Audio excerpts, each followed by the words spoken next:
Oh, hello, and welcome to today's Decay. We celebrate births and beginnings of everything important since the dawn of time. It's delicious. July 15th, all day. So what happened? 1910, Washboard Sam was born, who was a country blues washboard Delta blues musician. Mama Don't Allow is probably the song that will ring down through the ages. But somebody has a record pressing plant and has the ability, I'm gonna put my vote in for number one, Drunkard, as a song that desperately needs to be put out on 45. I don't know that I've ever heard it played anywhere. Because Washboard Sam started in 30s, maybe even 20s.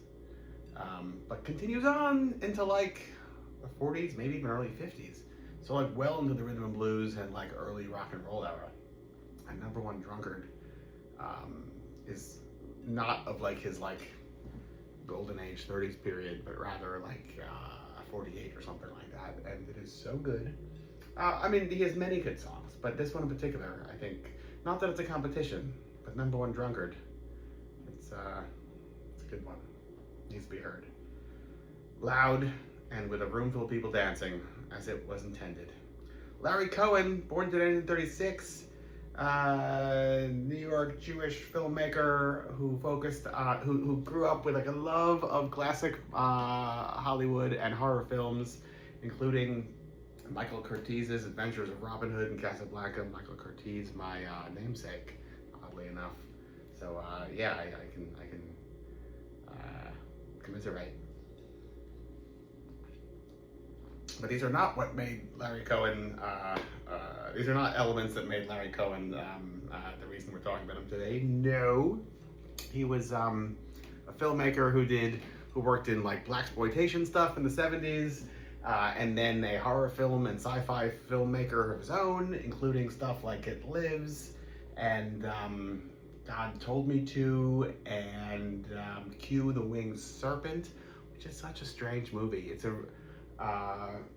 remake of The Flying Serpent with George Zucco and John Carradine, which nobody at all was ever asking for a sequel or a remake of, which was only just a remake of Bela Lugosi's Devil Bat, but with Quetzalcoatl instead. And in this case, Quetzalcoatl holds up in the Chrysler building, and it's just awesome early 80s New York City, which you just can't go wrong shooting a camera at early 80s New York City or 70s, and he didn't. But that's not to say that he's not a talent himself, but he had some really great stuff to work with in the meantime. Also, I think did he write the script for Maniac Cop?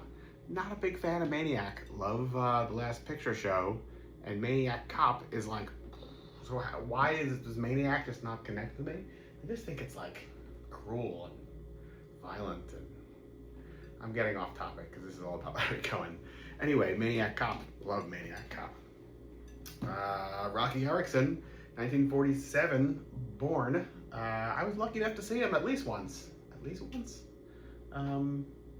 Yeah, I think note to self: never miss anything, because you never know how many more times you've got to see them, and you're always oh, later, next time. There may never be a next time.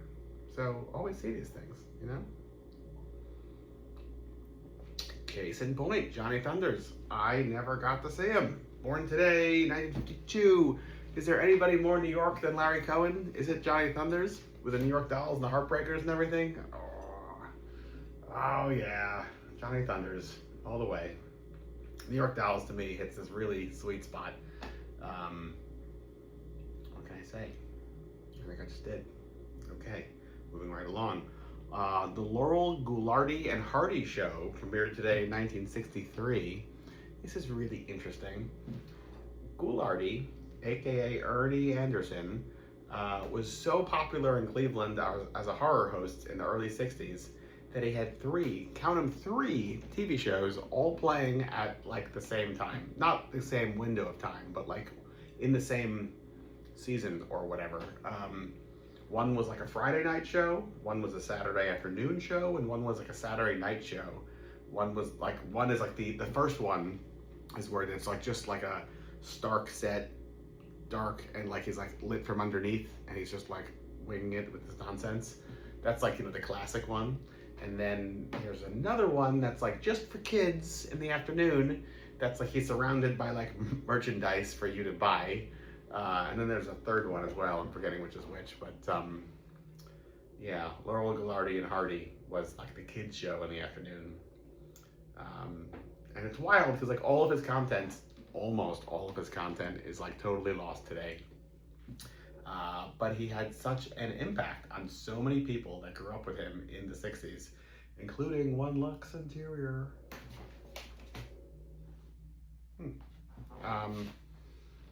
That like, would we have the world we have today without, if you had taken Goulardi out of the equation? I don't know. If so, it would have been a lot less nuts, because he inspired much craziness, and happy for it. What else? Vampiros Lesbos premiered today, 1971. I love this movie. Jess Franco at like one of the heights of his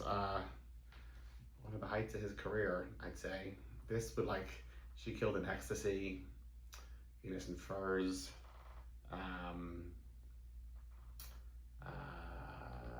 Woman, Lizard in a Woman's Skin, are like all just, you can't touch them.